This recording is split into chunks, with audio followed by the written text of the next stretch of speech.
예, 여러분 안녕하십니까? 빠박쌤이에요.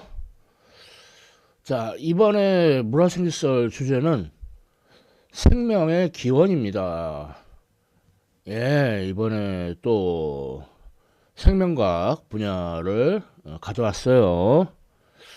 어, 내용이 흥미진진해요. 자, 시작해 보겠습니다. 자, 생물이 어떻게 생겨나느냐. 그래서 이제 자연 발생설하고 생물 속생설이 있었어요. 그러니까 예를 들어 아리스토텔레스, 어? 또 스토텔리스야?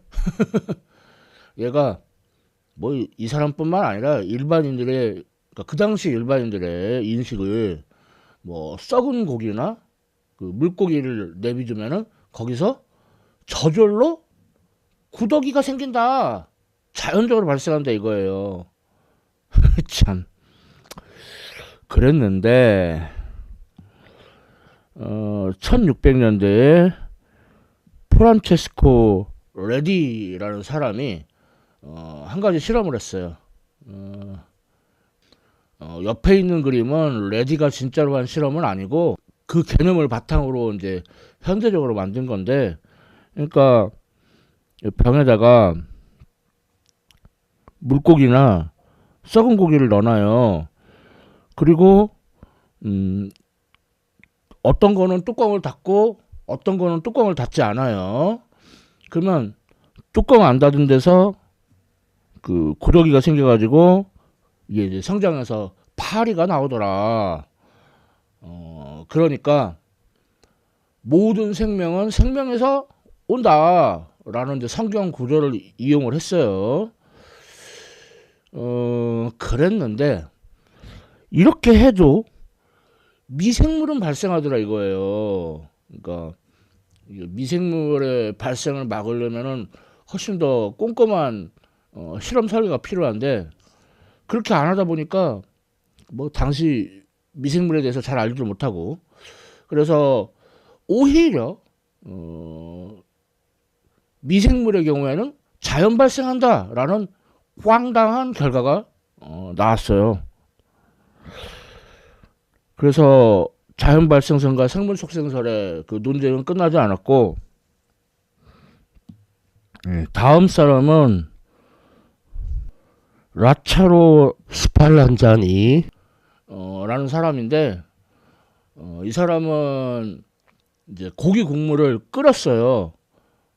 그러면 미생물 죽겠죠. 그리고 밀폐를 했어요. 그랬더니 미생물이 생기지 않더라 이거예요. 근데 이거에 대해서 존 터버빌 니담이라는 사람이 반론의적이에요. 너무 끓여가지고, 그리고 또 너무 꽉 밀폐를 해가지고 생명 발생에 필요한 생기나 공기를 차단했다고 그렇게 비판을 한 거예요. 생기, 생명의 기운.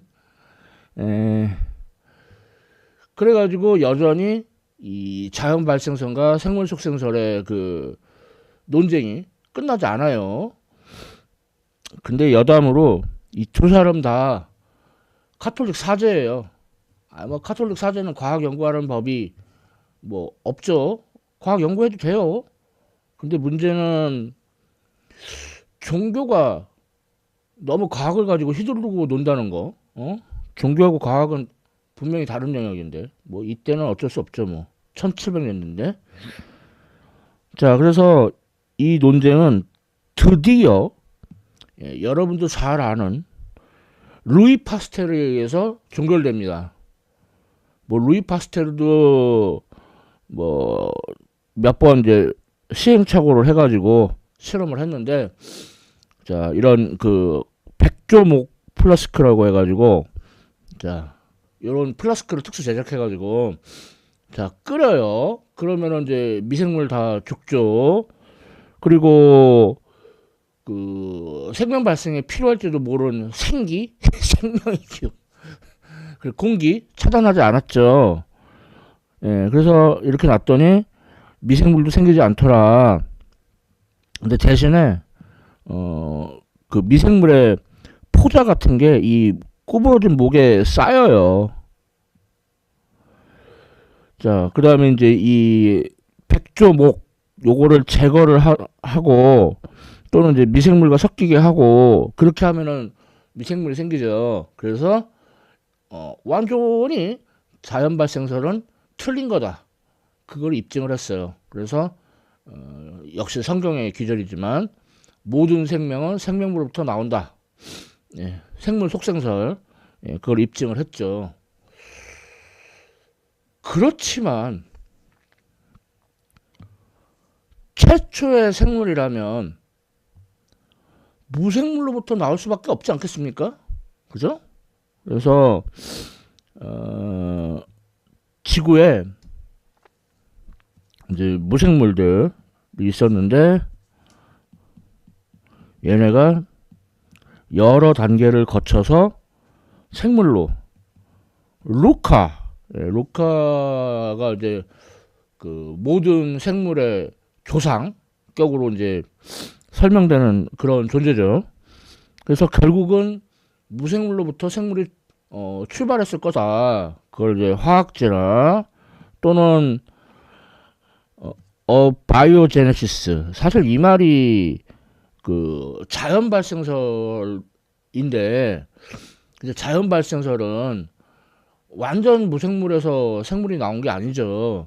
예, 이거는 진짜 완전 무생물에서 생물로 나온 그러니까 진정한 자연 발생이에요. 예? 그래서 화학 진화에 대해서 알아보면은 예, 처음에는 러시아, 나중에는 소련의 과학자 알렉산더 이보노비치 오파린 이 사람하고 그다음에 존 버든 샌더슨 할데인이라는 사람하고 이 사람들이 그 원시 대기에서 그 유기물이 합성될 수 있다. 이 코아세르베이트 이것을 주장을 하게 돼요. 그래서 이제 고분자들이 방울처럼 이렇게 생기고 그리고 이게 이제 일종의 반투각성막 그러니까 어떤 물질은 들어올 수 있고 어떤 물질은 못 들어오고 뭐 반대로 이제 나갈 수 있고 못 나가고 그런 식으로 그래서 일종의 단순한 대사를 흉내낼 수 있는 그래서 이런 원시 숲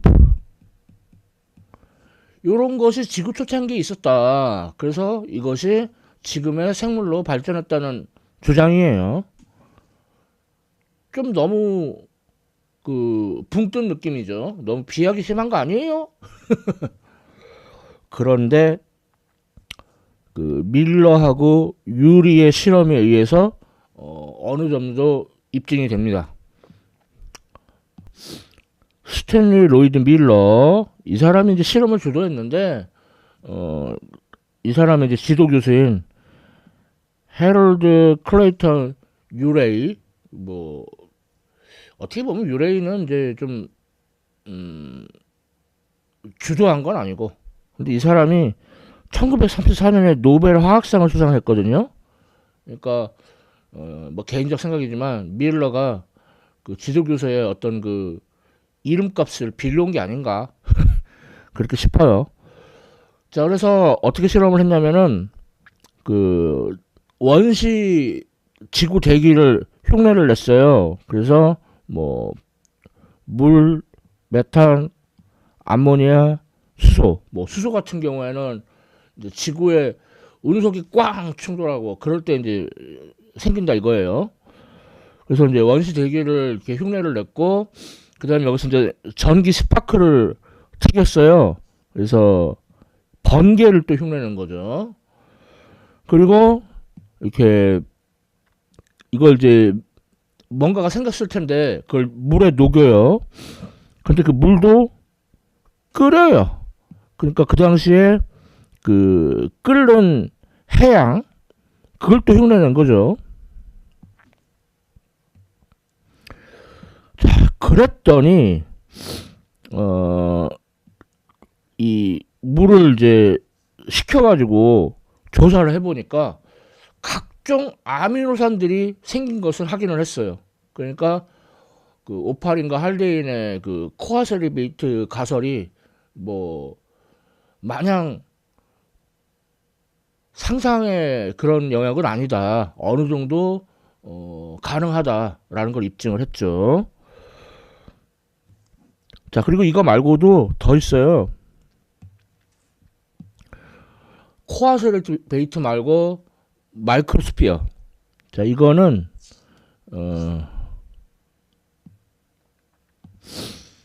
시드니 월터 폭스라는 사람하고 그다음에 일본 사람 카오루 하라다.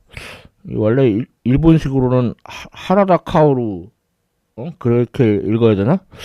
아무튼 이 사람들이 이제 실험을 했는데 아주 그 농도가 높은 아미노산 가지고 이제 실험을 했더니 이렇게 일단 그 아미노산의 그 중합체인 프로테노이드라는 것을 얻었어요. 그래서 그걸 냉각을 했더니 이렇게 둥글둥글한 마이크로스피어가 형성이 된 거죠. 그래서 이 마이크로스피어는 코아세르베이트보다 더 안정된데 일단 단백질 이중층으로 이루어져 있고 그 다음에 좀 성장도 하고 그리고 이렇게 막 큐라 그러니까 이렇게 나뉘기도 하고 그리고 특히 전기에 반응을 해요. 그래서 뭔가 살아있는 듯한 그런 느낌을 주죠. 또 하나 더 리포좀. 이거는 그 알렉 더글러스 뱅햄이라는 사람이 연구한 건데 그 먼저 그 세포막처럼 인지질 이중막으로 이렇게 되어 있고 그 다음에 이제 그거를 이제 통해서 이제 물질을 주거니 받거니 그런 물질 교환이 이루어지는 그런 건데 그래서 이게 바로 3대장 그 코아세르베이트 마이크로스피어 리포존 그렇게 되겠어요. 그래서 이걸로부터 시작됐다는 건데 뭐 그 다음이 뭐 조금 좀 연결이 부드럽지 못해요. 그래서 가설로 RNA 세계 가설이 있어요. 그러니까 왜 DNA가 아니고 RNA냐? DNA는 사실 좀 만들기 어렵거든요. 그러니까 일단은 RNA.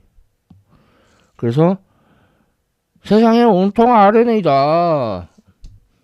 그래서 RNA가 최초의 유전 물질이자 효소의 역할을 했을 것이다.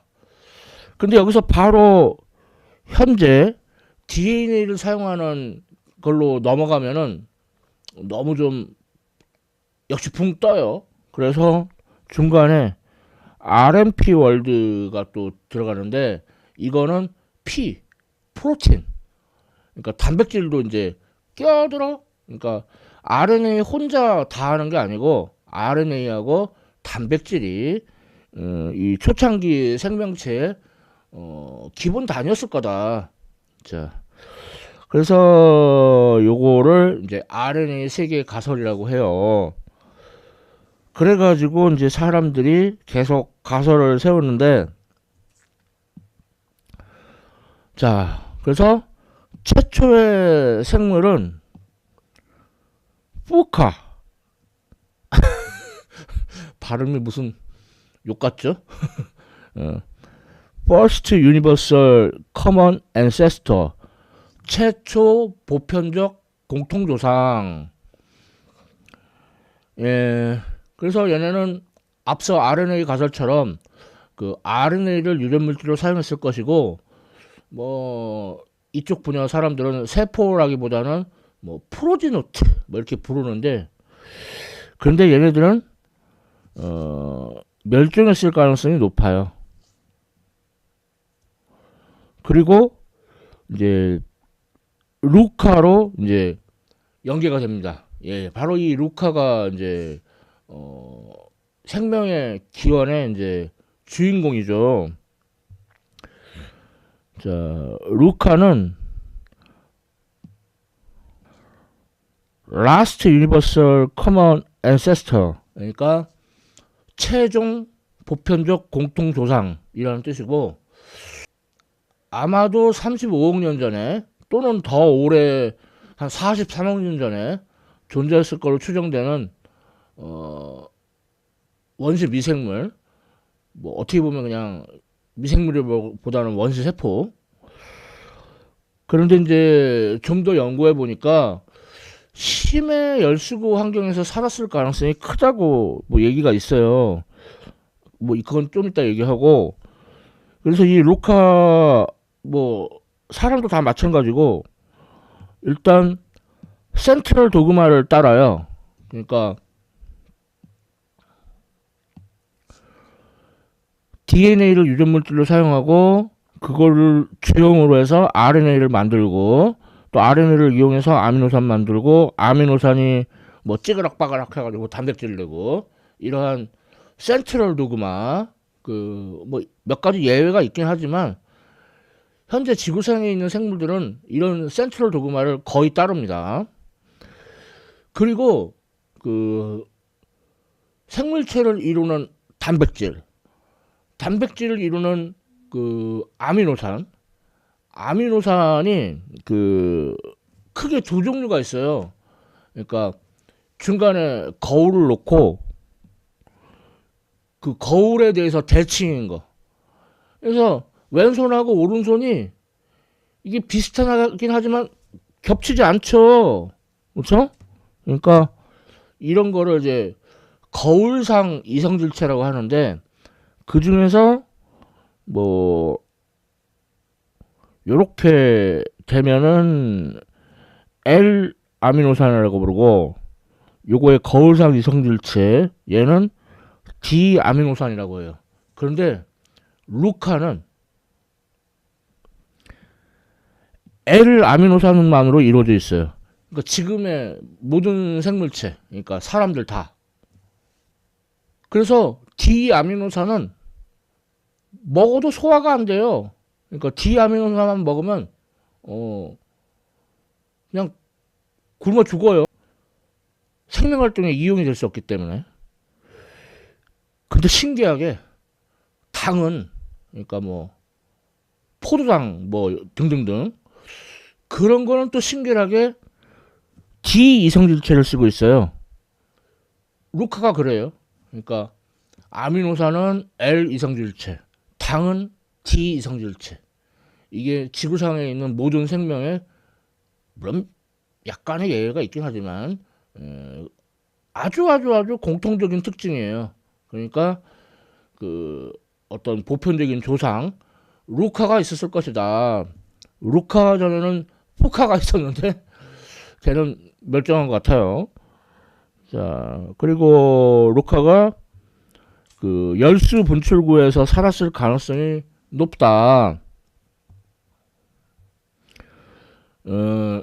과학자들이 조사를 해보니까 그 루카가 가지고 있었을 유전자로 그 호열성 유전자, 그러니까 열을 좋아하는 유전자, 그러니까 열에 강한 유전자,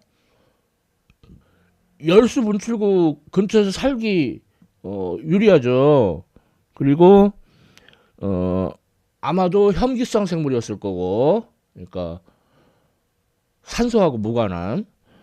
그리고 강합성하지 않고 이렇게 자급자족하는 그런 생물이었을 것이다. 루카가. 그래서 열수 분출구 근처에 보면은 이렇게 그 특유의 그 생명체 군집이 있고요. 그 다음에 이제 관벌레라고 해가지고 좀 지렁이 비슷한 건데 아무튼 이런 곳에서 루카가 있지 않았을까. 자, 이렇게 뭐 제 전공이 아니라서 어쨌거나 생명의 기원에 대해서 뭐 여러 가지로 알아봤어요. 자, 빠박쌤의 문화생물설 생명의 기원 해봤습니다. 지금까지 시청해 주셔서 감사합니다.